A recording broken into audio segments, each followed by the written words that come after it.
रामू एक छोटा किसान था। उसके पास सिर्फ 1.5 बीघा जमीन, एक टूटा हुआ घर और कुछ सपने थे। बारिश कई दिनों से नहीं हुई थी। खेत सूख गए थे और घर में अनाज भी खत्म हो रहा था। गांव वाले कहते, रामू, इस साल फसल नहीं होगी, शहर जाकर मजदूरी कर ले। लेकिन रामू ने हार नहीं मानी। हर सुबह सूरज निकलने से पहले वो अपने खेत पर जाता, सूखी मिट्टी को उठाता और आसमान की तरफ देख के कहता, अल्लाह चाहे तो जरूर बारिश होगी। रामू की बीवी गीता चूल्हे के लिए लकड़ी भी पड़ोस से लाती, लेकिन उसके चेहरे पर कभी शिकायत नहीं, सिर्फ भरोसा था।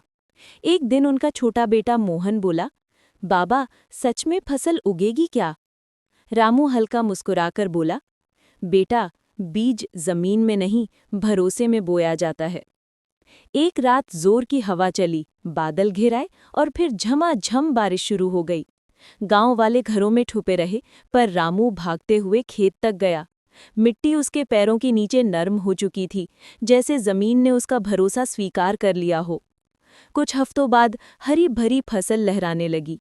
जहां पहले सूखा था, अब वहां गेहूं और सरसों की खुशबू थी। गांव वाले हैरान होकर बोले, रामू, ये कैसे कर दिखाया? रामू ने मुस्कुराते हुए कहा, जमीन भूखी हो सकती है, पर दिल नहीं। मेहनत और यकीन कभी जाया नहीं जाते। सबक: असली किसान वो नहीं जो खेत जोते, बल्कि वो है जो मुश्किलों में भी उम्मीद बोया करता है। मेहनत और अल्लाह पर भरोसा सबसे बड़ी दौलत है।